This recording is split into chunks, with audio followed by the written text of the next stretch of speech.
This PSA was brought to you by the Peter G Show. You may have second thoughts after the show. Don't drink the faucet. We're really talented. We should get Oscars. Just pick out a car, for Christ's sake. No, my name is Peter. Yeah, I want. Here's good. Yeah. Adam Perry. I need to get back in the genie bottle. Louis from Pennsylvania, you're on. He likes it.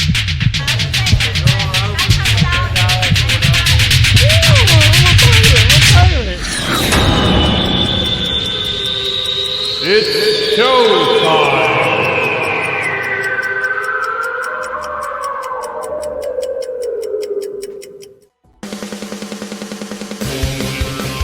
Peter G Show, Peter G Show, divorce dad, single dad, divorce dad, single dad, Peter G Show. That's right, it's showtime, folks. Wednesday. I like Wednesdays. It's kind of like not too far into the weekend, not too beginning of the week. Just kind of getting my groove on. How the hell is everybody? I hope everybody's doing well. It's a beautiful day in the neighborhood here. Sun is shining. The birds are chirping. Can't ask for too much more than that. I woke up. I hope you did too. I really do. A lot going on and a lot to be done. And I want to share it with all of you because life flies by. I mean, I mentioned it before. I take vitamins and things like that and supplements, and I put them in one of those medicine Monday, Tuesday, Wednesday, Thursday, Friday, Saturday, Sunday containers because I take multiples of them and it's just easier. You just do it and then last you the week. However, you don't realize how fast the week goes by. I've never really paid that much attention, but every time I have to refill it, which is quite often every week, but it's like, damn, I just did it. It's like the whole week. It's just really, I don't know if it's me or if it's because I'm doing that and I'm just, and it's like, damn, I just did this. But it just seems to me like things are moving a little bit faster than what I care for. So that's what I'm saying. Make good use of your time, your day. Take a deep breath. Love. Life is short, people. I want to enjoy every moment with all of you. Right here, Life with Peter G, the Peter G Show, every Wednesday like clockwork, God willing, 6 p.m. Pacific, 8 p.m. Central, and 9 p.m. on the East Coast. I'm glad you're joining me. I am. Because if you're joining me, that means you're here. And that's a good thing. We got a great show tonight. We do. This is, we're going to do a show on dating tonight. But normally I have a woman that talks about it and this and that. Tonight I have Katz, dating coach. He's going to be on this show. He's a dating coach for it's not funny, but I mean, for smart, strong, successful women. So he coaches women that do really well. And I guess, I can see that sometimes. I mean, they have a hard time finding a mate, one that will work. I think we all do at some point. I mean, but that's his niche, and he's been at it a long time, and he's doing very well with it, and it works for him, and it works for the people he's been, coaching for all these years on and off. I mean, the list he's got quite a bio, and but his reputation is real good, and we're going to talk to him about that. I want to know how, what's going on in the minds of the wealthy women, because I don't know that many of them. So I just want to know what we're going to pick his brain and talk about it right here on this show. That's coming up in a little bit. But first, as always, I can tell that in a minute. I want to tell you, every day as things are going on, I'm constantly thinking about things like, current events, things are going on. I'm going, God, I wish I could talk about that. And I start writing things down. It's like, God, I want to talk about this. God, I want to talk about it. But then I have guests and, and there's only so much time you can do things. And I'm really starting to miss. I mean, I know we do it almost once a month where I do a free for all, open phone lines and talk about whatever's on your mind. If you call in, you call in. If you don't, I'll just tell you things that are on my mind because I'm sure it's relatable because it has to do with life. Hence the show, Life of Peter G, the Peter G Show. But anyway, so I'm thinking about all this stuff, and I constantly want to just talk about it, and so I miss it. And there was a time, for those of you who are the longtime viewers, the top of the heap of the fan club, if you remember back in the day, we used to talk about, that's all I did. I talked about things. I did not have guests. I was relying on you, the phone callers. So I kind of miss that sometimes. And even though we do it almost once a month, I may do it a little bit more because I'm starting to get itchy again. I just like doing that. But anyway, that's nor here nor there. We'll get to it when we get to it. But right now, we're going to remind you, subscribe, please. Go to the YouTube and subscribe. My YouTube, after they wiped me out, I can't stress it enough. I had to rebuild. So please, until I get certain numbers up there, they're throttling me back. They don't give you much slack, especially after they punish you. All the other platforms, your Facebooks, your LinkedIn's. I know you're on those and you're going, why should I go over there when I'm watching you from over here? Well, please do me that favor. It just takes a second. Just hit the subscribe button. It's free. And just do that for me. I just need to make a mark over there again. And this time I'll try to pay attention. Now I know better. If I'm doing something that I know they're not going to agree with, I just turn that channel off and we just don't do it on that channel. But it was a live and learn situation. And also, for those of you who love the show, watch the show, but sometimes don't have time to, because I know time is precious. You're driving, you work. Go to Peter G, Google it, Peter G Show Podcast. It's on 25 different platforms. You can take it on the road with you. Put an earbud in your ear while you're driving, while you're at work. Work is boring. There's so many topics, almost 300 shows to listen to. Even if the topics are the same and different shows, different guests, different perspectives, different opinions, good stuff. Just like tonight. Damn exciting stuff.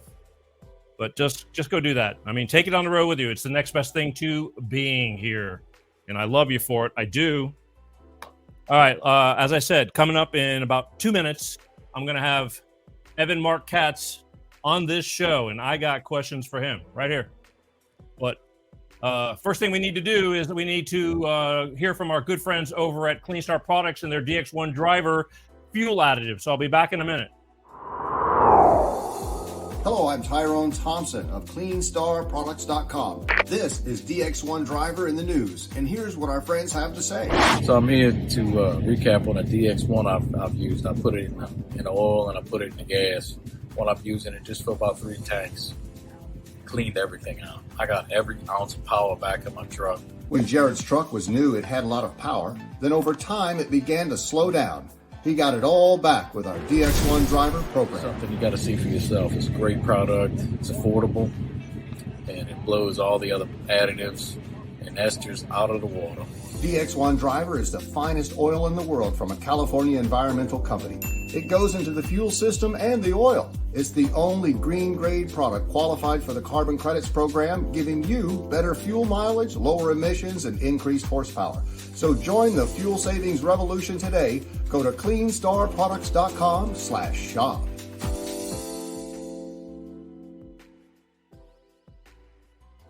That's right, folks. Clean Star Products, they got something that works. Let's face it, gas is expensive. Don't even have to go there. Cars are expensive. Make them last. I'm a car keeper. I don't, to me, it's not an investment. It's a tool. But all you have to do is go to Clean Star Products, get their little bottle of miracle fuel economy saving clean green product, put it in the clean oil change. This little bitty bottle goes in your average size car right here. And then drop one of these in every fill up of your tank, and you're going to save up to 10% in fuel. And it's California emissions approved. And believe me, if it passes California, it'll pass anywhere. And on top of that, it's going to, give your engine more lubricity, make things less friction, last longer, take care of your body, and your body will take care of you. Same thing with your car. If you want to talk to the guys at Clean Star Products, just go and email them. They'll talk to you if you want more information. But please, it makes sense to save some money. So go out and get you some. Tell them Peter G Show sent you. That'll work. All right, let's shift gears. I'm ready. Take a sip real quick. Woo! Smooth. All right, ladies and gentlemen, as promised, waiting in the wings. And believe me, when I tell you that it's taken me a while to get this guy on this show, that, believe me, it's taken me a while to get this guy on this show. So I'm excited because, again, I have questions, and I'm sure that you will too. And we're going to see what we can get with all this. But, ladies and gentlemen, without further ado, dating coach to the smart, strong, and successful women out there.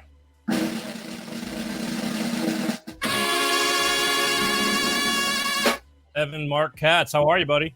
The music really sells it. Well, it is what it is. Let me tell you, I got a little monkey in the corner right there, and he works for peanuts. Okay, well done. How you doing? I'm great. Thrilled to be here with you. Yeah, well, I am too, because again, from the time we talked back several years ago, I always had you in my mind, and it fascinates me. It really does, because I get the whole dating scene and all that, and especially as you get older, and but it's. I guess, I understand the different levels of it, and people make mistakes. I mean, it's trial and error, but then again, you've made a career out of, steering people in the right direction, mostly women, successful women. But why don't you just take a second real quick and give everybody a brief synopsis of who you are, what you do, how long you've been doing it, and how the hell you do it. I'm a dating coach for smart, strong, successful women. I've been doing this for 20 years. I began when I was 31. I was a Hollywood screenwriter. I wrote a book about online dating when I was working a day job at an online dating company in Beverly Hills. And unlike my Hollywood career, the book did really well. And suddenly I was on CNN and USA Today and Time Magazine, and I was just the same guy I was before. And I dropped out of film school and focused my energies on helping people date more effectively online. Built a business called eCyrano, writing people's online dating profiles. And online dating profiles led to people saying, oh my God, this is working so well. I'm getting all this attention. What do I do now? And so I would help people flirt. And for the first 5 years of my business, I was just an online dating coach who worked for both men and women. 5 years into it, I realized that 80% of the people turning to me were kind of the same kind of woman. Six-figure, college-educated, city-based person who has everything except for the guy and is really, really struggling.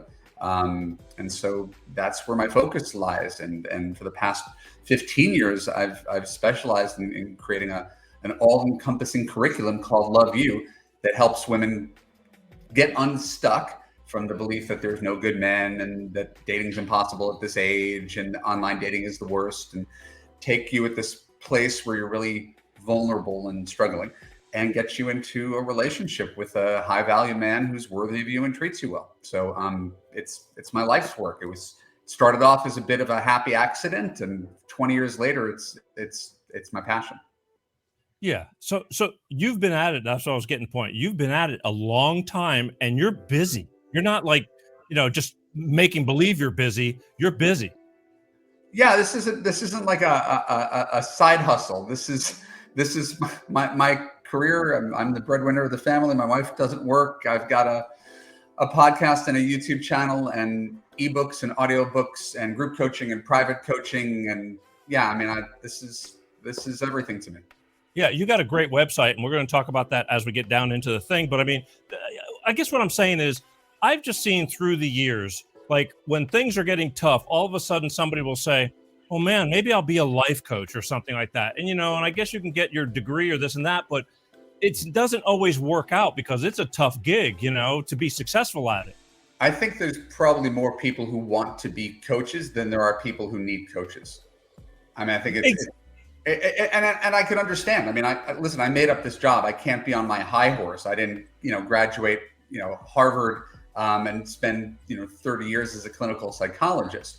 So on the internet, the barrier to entry to do anything is relatively low. I mean, anybody could start a blog, start a YouTube channel. I mean, anybody could technically do this. And then ultimately you're judged on, well, are people watching? Are people paying you to do this? And I'm very lucky that because I was the first guy there. I mean, there's thousands of dating coaches, but when I started, I was the first one. So, I have a lot of, I've definitely got my Malcolm Gladwell 10,000 hours. I've been doing this for a very, very long time to have turned myself into an expert, even if I wasn't when I started. I get it, but again, you know that sometimes people give it their all. At least they feel they give it their all, and sometimes it just doesn't click. And yeah, it's easier to sit back and, like I said, as life coaching goes and things, I see people, they like sometimes they're having trouble with their own life, yet they're saying, "Well, I could coach other people because it's easier than coaching my own self."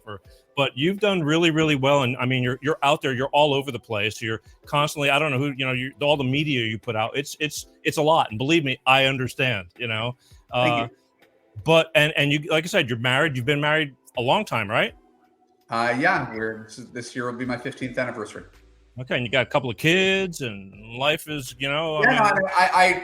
It's easy to give dating and relationship advice when it's congruent, when you're walking the walk and you're not a hypocrite. There was a time in my career where I was a hypocrite. I was saying one thing and doing another, and that was the time before I was married, where I wasn't really listening to the things that I was saying. It was still decent advice, I just wasn't living it. And so when it's all congruent and it's authentic, I think people could usually feel that. Like, this is a guy who has a happy marriage, who's trying to reverse engineer the process and help me make better choices with my partners. Because usually the biggest problem people have is not that there's something irredeemably wrong with them, it's that their pickers are off. And so my premise is that you don't have to change to find lasting love. You just have to change your choice of partners. And that's, again, hindsight is 2020. I mean, we all have gone there. We've all been there, done that.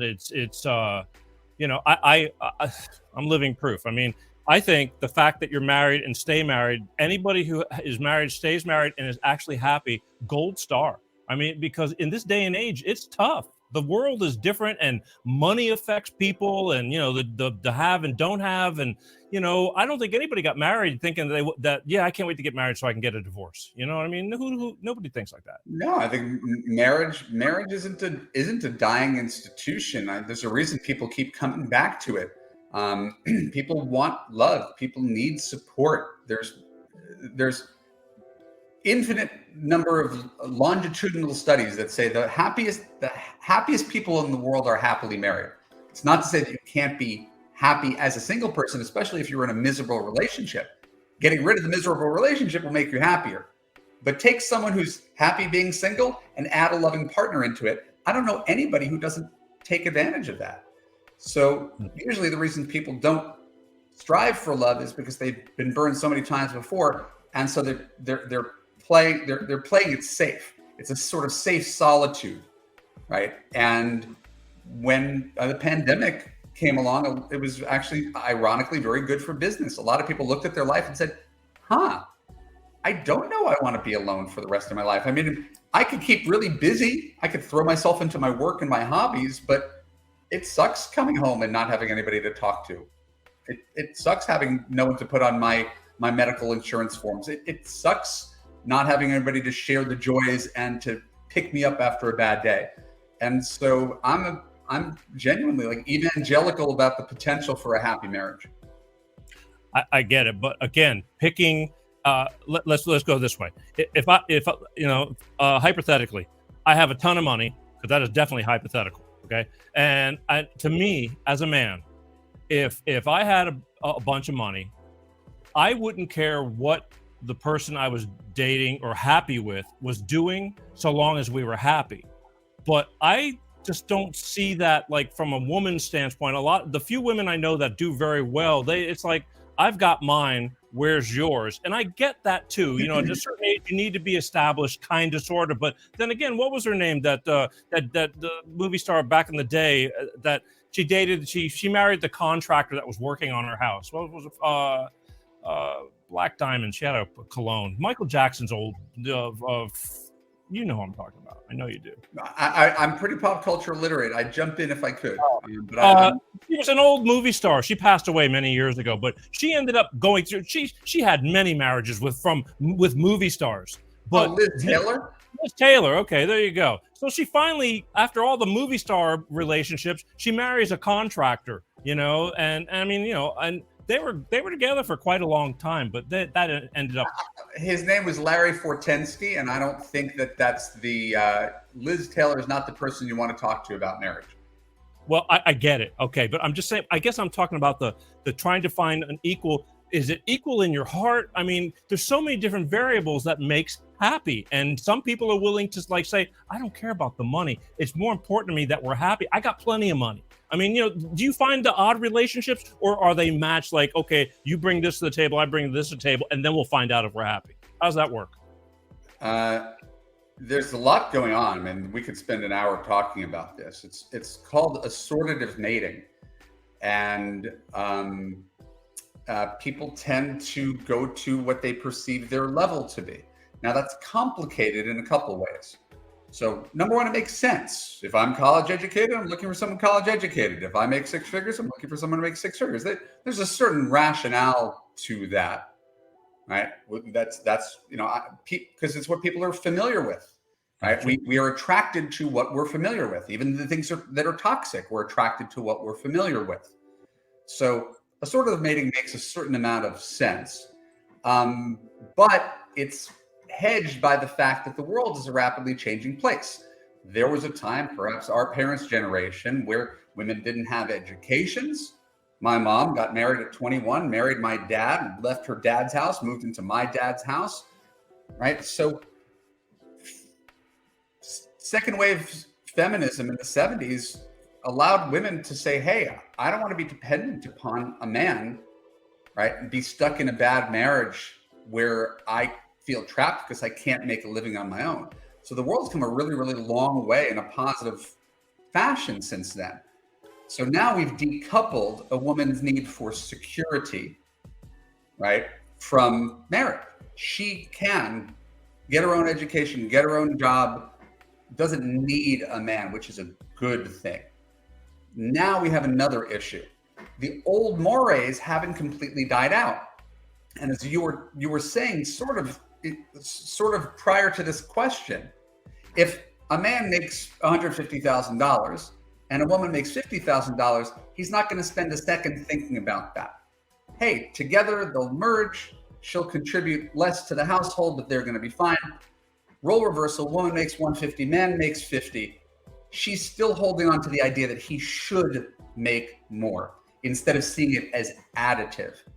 And that, I think, is the thing that you're talking about, and is a recurring theme when you coach smart, strong, successful women. Because he's a man. You just, it's like, he's a man, he should, blah, blah, blah.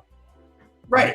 So we've got equality, right? And this is the one double standard. So many double standards work against women. Really, most double standards work against women. This is the one double standard that works against men. And I don't know that you could just wish it away. We can't parse out how much is biology, wanting to find a man who has the resources to protect and provide, right? Which is really sort of deeply ingrained, versus sociology, what we come to expect. The younger generation is better at it than the older generation, being more egalitarian, right? And so I always come down to not right or wrong when I coach people. I just talk about effective and ineffective. If you're a woman who's in the top 1% of wealth and you're holding out for a guy who makes more than you, you've just eliminated 99% of men off the bat, right? And we haven't considered any other factors besides money. Height, weight, age, education, income, or the external, plus the internal. Kindness, consistency, communication, commitment, character. We've already narrowed our dating pool by 99% to start. So I don't find dating up for rich women to be an effective strategy. And that's usually how I can get people to kind of move off of it a little bit. I get that. I mean, that's my thing. But I guess, and then I want to move on, but just one more thing. In all your years of doing this, what's the percentage of women that have said, you know what? Yeah, he doesn't have a lot, but he's amazing. And it works. I mean, what's that kind of percentage? I don't think it's something you could reduce to a percentage. It's a decent question. I don't think it's something you could reduce to a percentage, because I work with, I have a blog that's reached 35 million people. I got a podcast that's been downloaded 2 million times. The number of people comparatively who pay me for my advice and then follow through and keep in touch is minuscule comparatively. So I can't do my own study on what actually happens. I can tell you, if you went to evanmarckatz.com and clicked on the page called Love Stories at the top, and you went through 100 wedding photos, you would see a good number of them tell the story in their words, Evan, I never would have chosen this guy before working with you. So I get a lot of that, but I can't reduce it to a percentage. Okay. The overall percentage, Peter, of women who out-earn their husbands is close to 40%, though. Okay. I just meant that, like, the ones that have the different hindsight of, yeah, I have a lot of money, and yeah, he makes way less than me, but look, I'm attracted to him. He's got a good heart. We're always, happy together, and it works. So I don't care. It's money. It like becomes almost secondary, even though you need it in the real world for the relationship. I think do you want to continue to talk about this? Because I'm glad. Yeah, real quick, and then we'll move. Yeah, please. Because I think that's a understanding. It sets up. It's not that it's wrong. It sets up a paradigm that often both parties are uncomfortable with for the aforementioned reasons. A lot of men want to feel more accomplished, smarter, funnier. Women like to look up to men who are more accomplished, smarter, funnier, richer. So it's an issue for both parties. Men with women who are more accomplished and successful monetarily often feel insecure. Insecurity is generally not an attractive quality. So a lot of women report men feel insecure by me and my status, which is a real thing. And then simultaneously, those women are looking down on those men, and it's hard for a man to feel secure if his partner's looking down on him. So it's something that feeds off of itself. He is insecure about his place, and she feels that, and she contributes to that because she also expects him historically to do better. So it's really hard to just intellectualize your way out of those deeply ingrained expectations and roles. Double-edged sword. I sympathize both with the men who are not secure financially and the women who are doing so well that it seems like nobody could jump the bar that they've raised. And so I always encourage people, I encourage men to be more secure. You should not feel bad about who you are, but you can't act from a place of insecurity within the relationship because she won't like that or respect that or be attracted to that. And I also tell women, if the roles were reversed and a man made more than you wouldn't want him to look down on you, would he? And of course, the answer is no. And so there's logic and then there's emotion. And I could provide this logic, but emotionally, people kind of have to figure out how to process this themselves because there's a lot of good people who are missing each other because of these biases. Again, yeah, I wasn't even thinking about the guy feeling bad. I just figured it's just the way it is, and they just happen to meet and life just kind of worked out, even though the roles were reversed. I mean, I've seen a little bit of that. I don't see a whole lot of it, though, because I, too, feel the same way. It's like you want to, as a man, you want to be that guy, but, it doesn't always happen that way. I mean, there are women that are very wealthy, and it's like it just seems like just a shame to go to waste, especially if something's working internally, and then, all the external things are the things going against you. Sure. Okay. Here, I was scamming. You got a really nice website. I mean, a lot of stuff on it, and I'm going to direct people to that as we get into the show some more. But I was looking at some things that were saying your 6 steps, to the whole thing. Like, number 1, this is a big one because I think this starts from high school. Confidence. What you're referring to, Peter, is what on my website is called the Pyramid of Love, which outlines the 6 pillars of my signature course, Loveu. The first one is confidence, then meeting men, dating, understanding men, relationships, and commitment. And so confidence is kind of the umbrella under which everything falls, because if you don't have confidence, it will bleed out into every other aspect of your life. If you don't have confidence, you're not going to write a very compelling dating profile. You're not going to be a confident flirt. You're not going to be great on a first date. You're not going to know how to make a first move. And again, I'm speaking to men, but this works for women as well. If you believe that all men are pigs and that you're too old and that guys are going to leave you or judge you or abandon you, and that the next guy that you date is going to be just like your terrible ex-husband, that is not a recipe for dating and relationship success either. So it's really hard not to carry all the failed experiences of your past into each new relationship. But the next person, I tell women, the next guy has nothing to do with the last guy. So you really got to compartmentalize that and give each person the benefit of the doubt and assume positive intent, and really look at dating as a skill rather than some random chance. Where's my partner? Where's my partner is not a dating strategy. No more than where's my money is a strategy for retirement. Yeah, but I mean, I'm sure you must be dealing with a lot of women that do get bitter and they want to date, but they can't let go of the past. How do you manage that? The Love You is a 6-month course. We don't do any dating until the 7th week of the course. The first 6 weeks is all confidence, getting people to let go of their past, reframe their negativity, see the world through a glass half full rather than a glass half empty lens, overcome limiting beliefs. There's no good men in my city. Men my age are terrible. They're just looking for sex. No one wants commitment. Everybody just wants to text.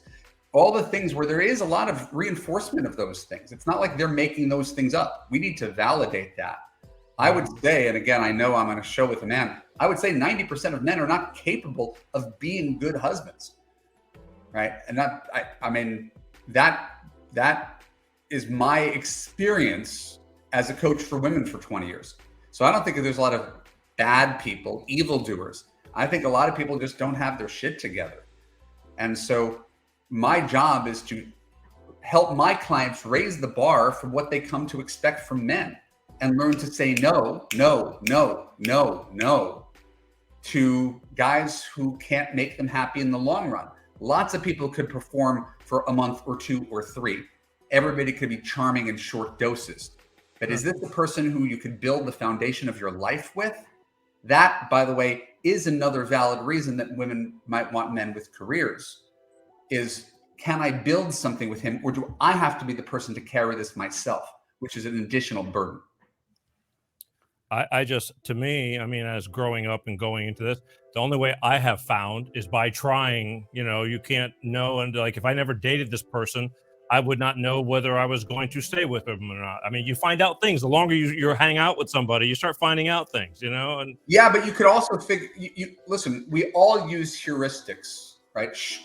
We use basically shortcuts, which are based on stereotypes, and stereotypes are not always true. But if I told you, Peter, hey, Peter, I got a woman for you. She's been divorced 4 times. The last time was last week. The ink's drying. She slept with 4 guys this week. Would you like to meet her?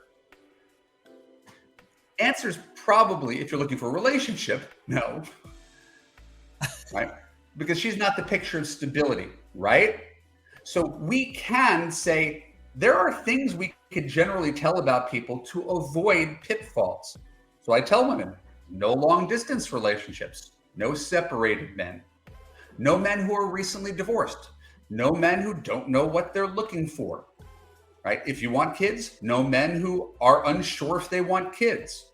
Like, we need someone who's ready right now, not based on his potential, or based on the tail of the tape, height, weight, age, education, income. We need someone who's emotionally available right now. Otherwise, you're taking a high risk that it's gonna blow up in your face. So we could say, oh, just take a chance. I tell my clients to avoid risk where possible. how do you, how you get a woman to understand men? I mean, it's just like trying to understand a woman. It's complicated. They have their versions of what they think they should do, know, or ask, or be, or. It's the reason that there's a 6-month video curriculum and an online community and weekly 2-hour coaching calls, is because it requires what we're doing right now. It requires dialogue. It is nuanced. There are multiple perspectives that we have to sort of piece together. Oh, she sees the world this way. He sees the world this way. What's the point on the Venn diagram where both of them could figure out a way to validate each other and get along? So the understanding men part, I don't think is, each person's an individual, but I think in general, men are easier to understand than women. Oh, no, I'm not arguing that. But from their perspective, it's a different view. I mean, we've always seen those jokes about like a board. Well, coming from the music world, there used to be like a rack-mounted piece of electronics, and it said men, and it's got one button, and it says woman, and it's got like 4,000 buttons on it. Sure, and again, I try to take ideas, as we're doing right now, that are complicated, and try to simplify them to make them more digestible. And so if I just said, hey, men want to feel accepted, appreciated, and admired, would you say that's somewhat accurate? Yeah, I think everybody would want to, wouldn't they? Right. Yeah, but do you think that if we said that and you found a woman who could do those three things, and you look at your life and relationship history, I would bet that the women who didn't work out failed in at least one of those three things, if not all of those three things. Accept you as you are, appreciate what you do, and admire you for the man you are. I think admiration. I mean, if you saw that look in a woman's eyes that she adores you, so to speak, internally, externally, that alone is a huge clincher, until all of a sudden, to me, it's like there's a little crazy button in there, and then that just threw it all at the door. Hold. So I want to get validation of accept, appreciate, admires. 3 words. It's not the whole universe. There are 3 words. Yours was admire. Mine was accept. I dated 300 people. My wife was the first person to accept me as I was. Yeah. Everybody else was, I love you, but you got to change this and this and this. I found one person who accepted me. I put a ring on her finger. So for me, acceptance was the big one. So if we could say that accept, appreciate, admire is at least a decent shorthand for what men lack from their partners, let's flip it around. What do women lack from their partners? Feeling safe, heard, and understood. And the second you bust out, but the crazy, we've already demonstrated that she does not feel safe, heard, or understood.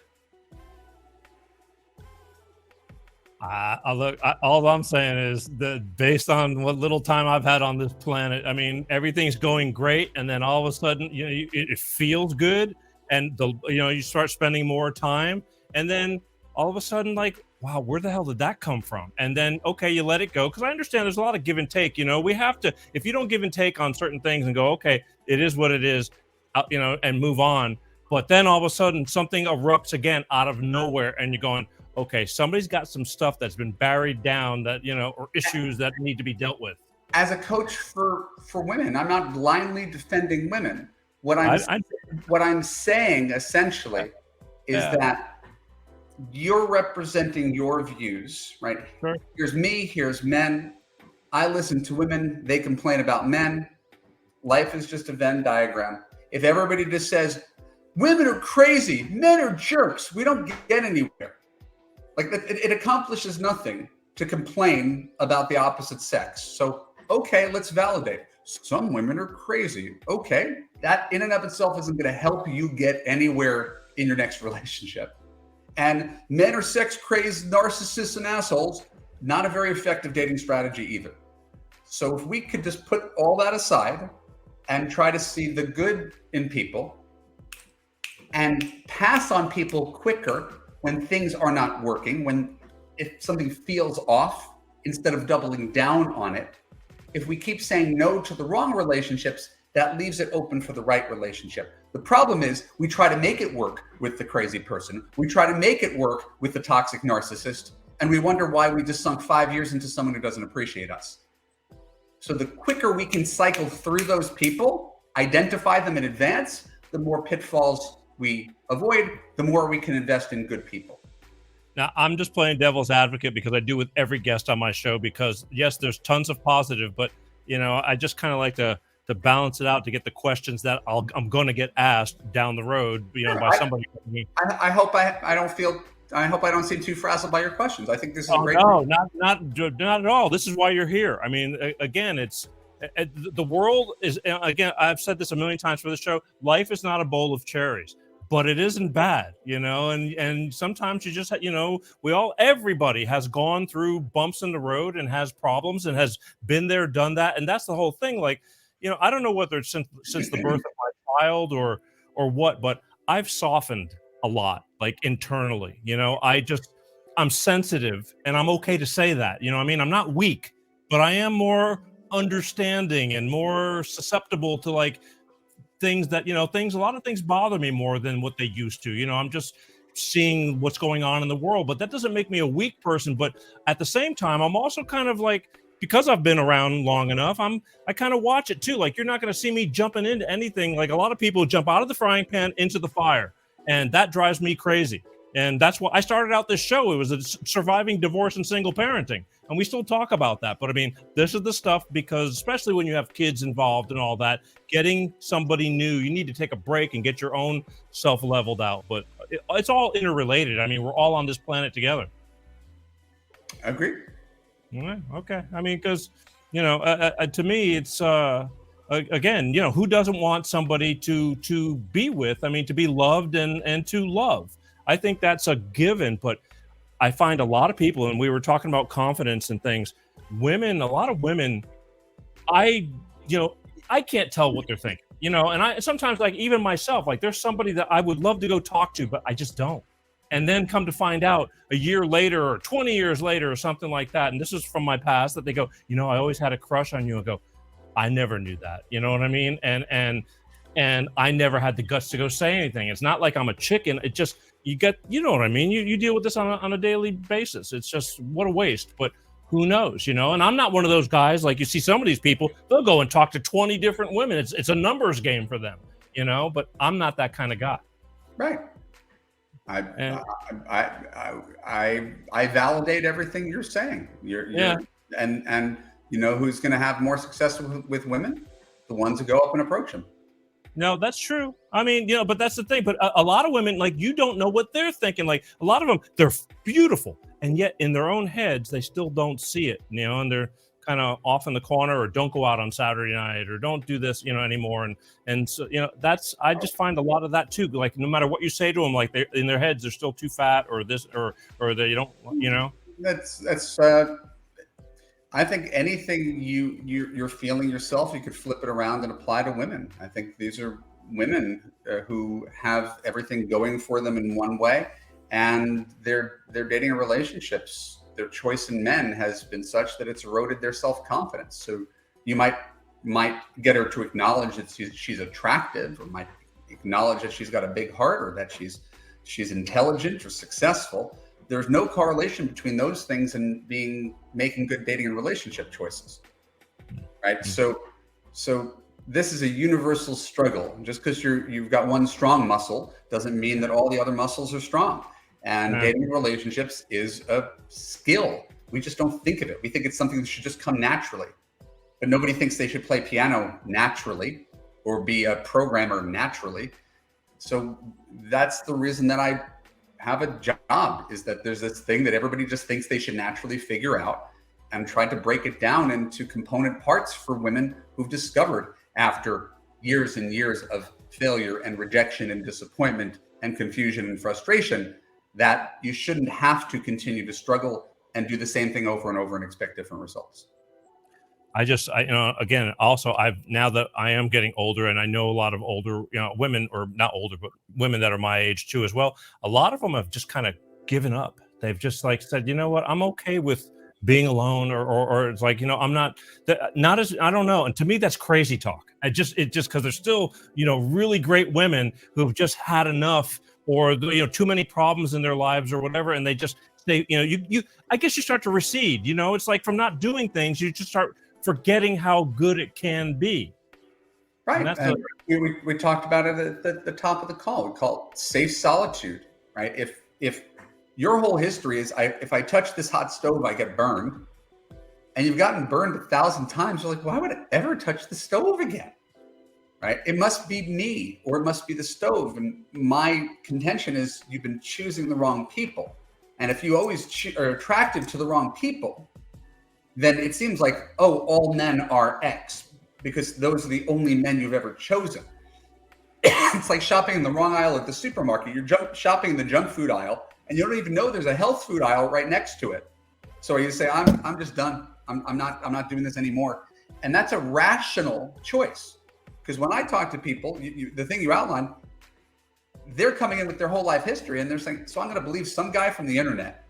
I got 60 years of life experience that say relationships end in failure. And I got you telling me that that's not true? That's a pretty tall order.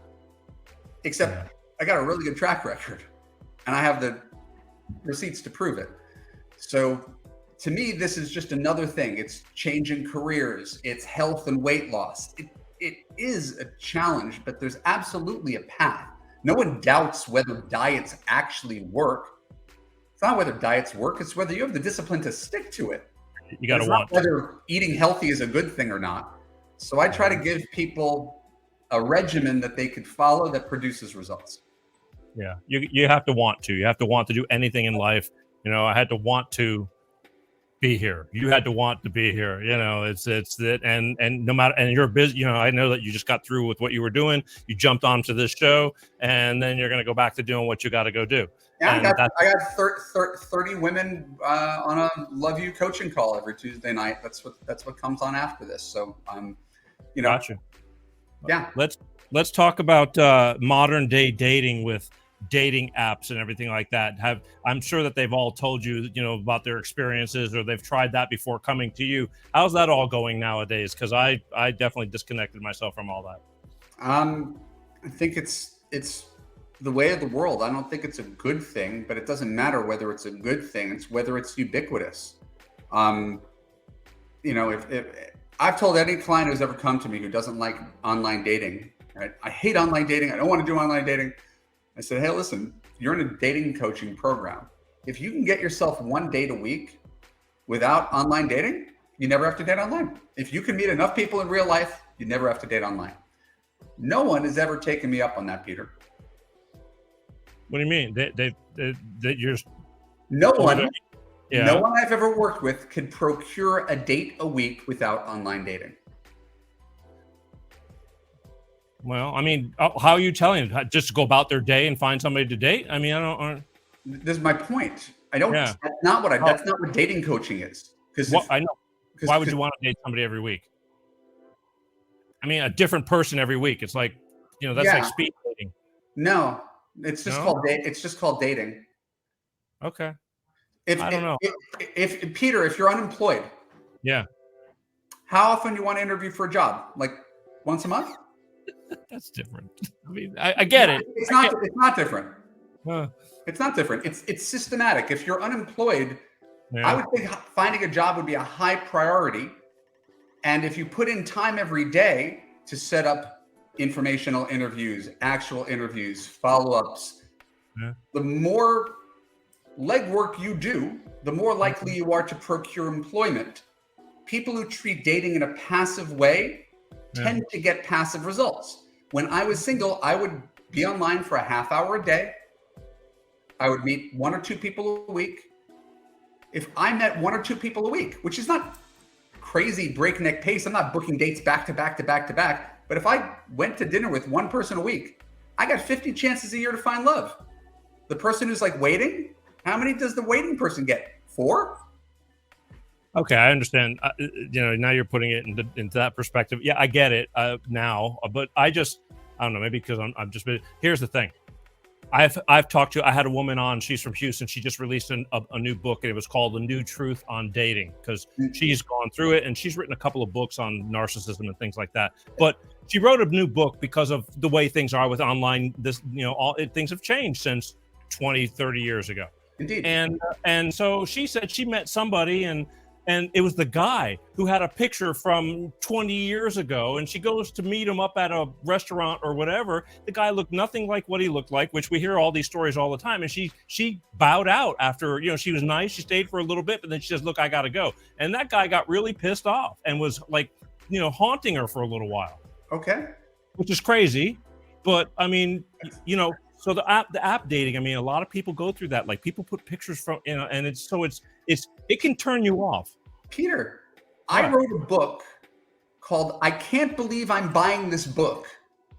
in 2003 about online dating. The observation you're making today is an observation I made 20 years ago. Oh shit! I wasn't dating, I guess, in 20. Well, my only point is, and I get it. Look, people come on, I get all these stories from every angle. So I just, and they go, I've had it with online dating, and that's fine.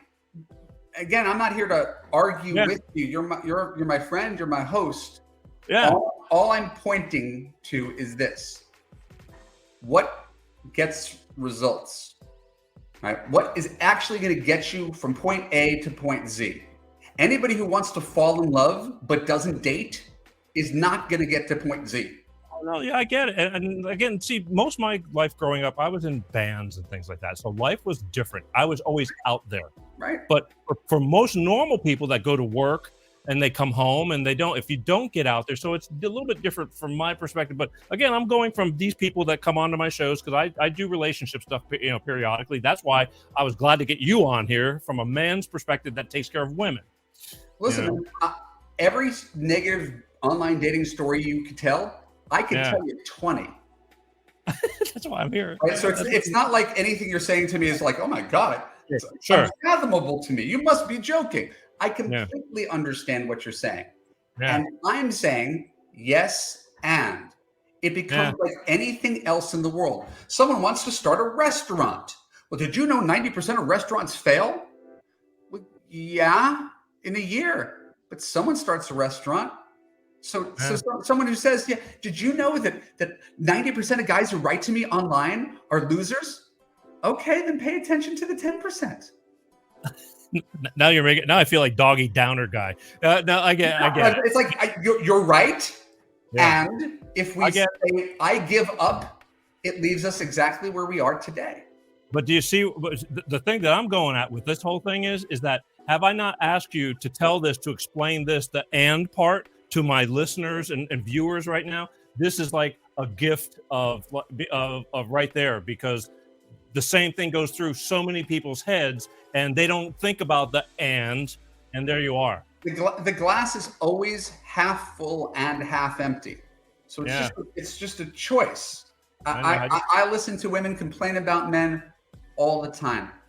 Like it is my job. My wife jokes about me being like a sponge. At the end of the day, I wring out everybody's tears from their complaints about how terrible dating relationships, online dating, men, their city, sex. I get to hear the worst of everything. Yeah. And I get to take that and say, okay, what are we going to do now? And the answer is never to quit or never to assume the worst in other people.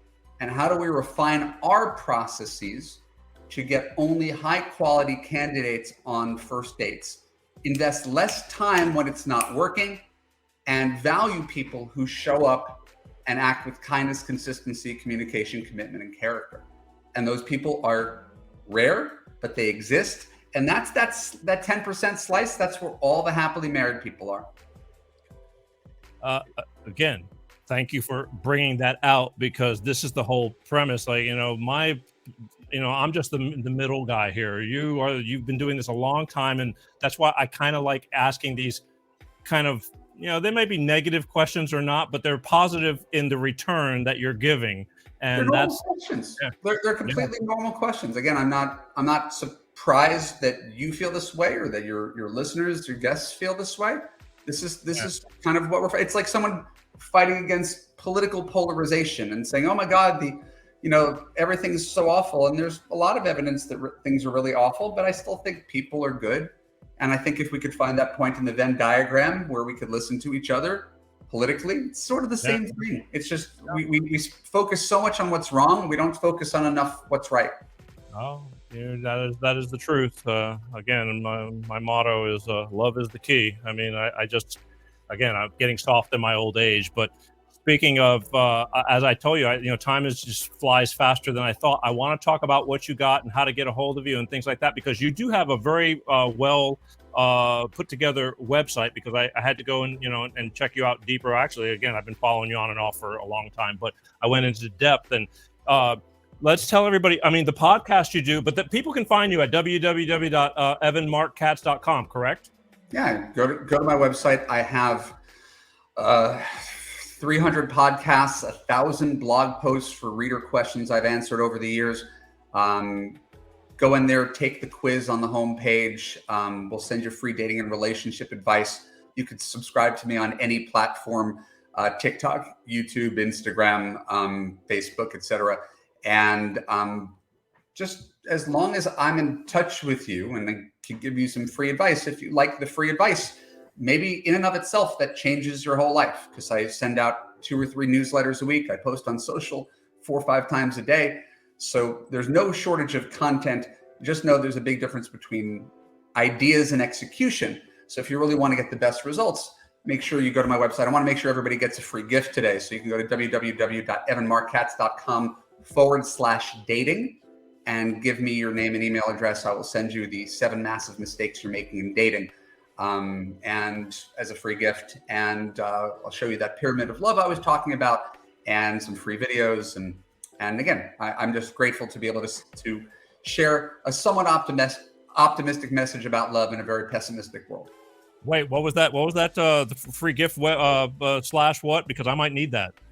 I could give you multiple free gifts, but the one I wanted to offer today is the one /dating, evanmarckatz.com/dating. Okay.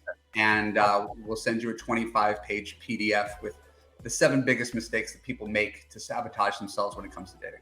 I'll make sure they put that up when they do the short clips for the future. But how often are you still doing the podcast? And if you are, how often do you do them? Yeah, I release a new podcast Friday afternoon, and I've been doing it since 2016 or something like that. Is it weekly? Are you on a steady schedule? Or yeah, no, I'm metronomic with my consistency. I blog twice a week for 15 years. The podcast does come out every Friday on every platform. I do a video version of it. I record it and put it on YouTube and cut it into little clips for social media, and on any audio platform as well, Apple, Stitcher, etc. So if people are they able to subscribe at your website or something to be notified for these kind of things? You can go to any of those platforms, and it's Evan Marc Katz, the Loveu podcast. It's called the Loveu podcast with Evan Marc Katz, and you can subscribe. And again, it's just they're usually the oldest episodes are an hour. Then I did episodes that were 10 minutes. Right now we're doing ones that are a half hour. So we're constantly sort of changing the format based on my mood. But it's free, and it's interesting stuff, and it'll make you think, and hopefully you can take some of this and apply it to your real life. So the most important thing is, if you found this compelling, take action. It's very easy to listen to a podcast and assume that nothing's ever going to change, that the opposite sex sucks, online dating sucks, your city sucks. I'm not denying that any of those things are partially true. It's that it's never totally true. So don't pay too much attention to the 90% that's getting you down. Let's find you from the 10% of things that are good. All you need is 1 to make this whole thing worth your while. True. Don't give up on love, because life is short. One last question here. Your program that you have, that's called Loveu, as in Loveu University. Is that what it's kind of short for? Yes. Loveu. If you found this very compelling and you want to take real action, not just read free stuff, go to evanmarckatz.com/apply. Watch a 20-minute video, a secret formula on how to fix your broken man picker. At the end of that video, you'll be given an opportunity to apply for Loveu. We only take people who are qualified applicants into the program. It's an exclusive group of people who are highly motivated, smart, strong, successful women who have everything but the man, and really giving you the step-by-step process to get the relationship of your dreams. So if you just want the free stuff, go to /dating. If you want to apply to Loveu, click /apply. Wow. Excellent stuff. I want to ask you the final thing. If you could leave anybody with any last bit of wisdom before I let you go, because I know you got things to do, but I mean, if you can just leave them with anything for, a minute's worth of, hey, before I leave you, just remember this, what would that be? Good relationships are easy. If your relationship isn't easy, you probably shouldn't be there. Wow, that's short, sweet, and to the point. I feel very strongly about that. Everybody's been taught that relationships are a lot of work. Bad relationships are a lot of work. Good relationships are easy. And if you don't have one, you should strive for it and keep on passing up things that feel like work. Gotcha. Food for thought and good. Again, people think of things differently, and sometimes you feel like, well, you just gotta, I don't know, the bumps in the road, it'll pass, and then years go by, and you're still in the same boat, and I don't know if that's good or bad, but all I would say is if you make wise choices at the beginning, you don't have to continue with that down the road. People stay in bad relationships for many, many reasons. I'm not telling everybody that they should get divorced. What I try to get people to do is make better decisions up front so that they're not lamenting, God, this is really hard. I feel trapped. There's not been 1 second in my 15-year marriage where I ever wanted out. We have that is because I went on 300 dates prior to know what it should feel like.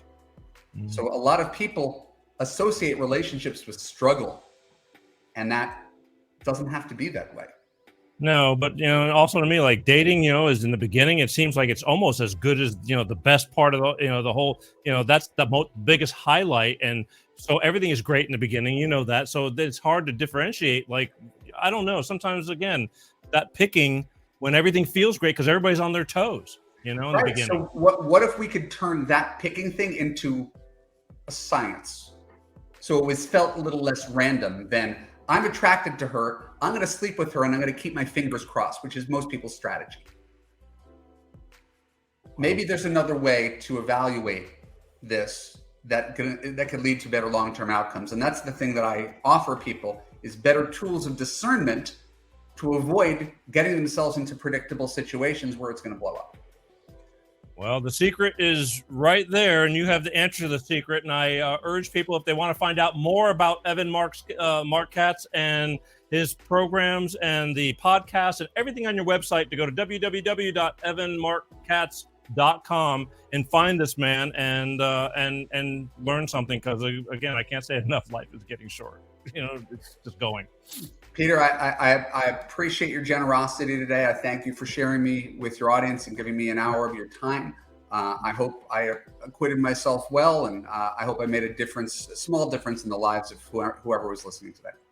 The one thing about this show is it snowballs. It's the gift that keeps on giving. That's why to me, the lives are great, but it's down the road that the payoff really seems to come through. And again, I know that we've gone back and forth in schedules and things like that. It's been kind of crazy, but all I can say is thank you for coming on. And it really was good to see you again, And you too as well, my friend. Thank you. Yeah, let's see what happens down the road. And who knows, we may pick it up at another point in time for a different level of this, okay? Great. Love it. All right, ladies and gentlemen, last time, take a look right there in the flesh, Evan Marc Katz, and go to his website and check him out, because he obviously knows a hell of a lot more than I do. That's why he's on this show. So, hey, I love you. I'll see you later. So wave goodbye to everybody. Take care. Appreciate it. All right. Thank you. Huh? What'd I tell you? Hang on a minute. See, there is hope. And for those of you who lost hope and don't have the hope anymore, there is hope. Go check out what he's got. I'm telling you, it's a very broad and wide website he's got, full of positive things. Again, we've got enough of the negative stuff. Yes, I brought up all that because I had to ask him so he can bring me the positives. But that's why he's on that show. And that's why I've been wanting to come on this show for so long. And now I'm glad that we got that, in the can, so to speak, because it's going to bring nothing but, the gift that keeps on giving for you, the viewers. And I love you guys for taking the time to watch. Speaking of taking the time to watch, don't forget, please go and hit the subscribe button on YouTube. I'm desperately trying, not desperately. Yeah, I am. Not desperately, but wanting to get that back up and going, since they pretty much decimated me and told me not to talk about certain things on their channel. But go hit the subscribe button. But again, I know we have all these other different platforms. We started on Facebook Live, and I love all my Facebook Live watchers, and true devoted, longtime viewers. But if you haven't taken the time to just go hit subscribe there, just please do. Don't forget, you can't watch and you don't have time because you're driving in the car. I know people that have long commutes. Google Peter G Show podcast and just take the show on the road with you. You can listen to it anywhere while you're working. Again, hundreds of shows with many, many topics about life. And we have some totally ridiculous stuff too, which I'm kind of proud of. I don't mind. I mean, I'd rather be laughing than crying any day. So we do some stupid stuff too, just to kind of, breathe a little bit easier. It can't all be the tough stuff. Although the tough stuff is good, it needs to be brought out. And that's why I'm here. But that's important. And that's basically it. My name is Peter G. You've been watching Life of Peter G, the Peter G Show, right here, wherever you're watching it from. And I love you for it. And again, my constant reminder, be kind. Life is tough. Even as we spoke about the dating stuff and things like that, life is tough. You don't have to be an ass, but you don't have to take a lot of crap from people either. Just even keel. Think before you speak, before you bark. I'm living proof. Sometimes you just get to that point where you've just had enough, but I'm really learning that life is worth living. We just forget because we get pounded by all the junk that comes around us, and there's so much of it right now. We need to stay together, folks. Dividing us is not good, and they're really doing a good job of it. Just remember why we were all friends and family and all that. There was a reason behind it, okay? Again, I thank you for watching Life of Peter G, the Peter G Show, every Wednesday like clockwork, 6 p.m. Pacific, 8 p.m. Central, and 9 p.m. on the East Coast, God willing. So until the next time, as always, before I get there. Oh, yeah, there we are. I love you guys, and peace out. Peter G Show.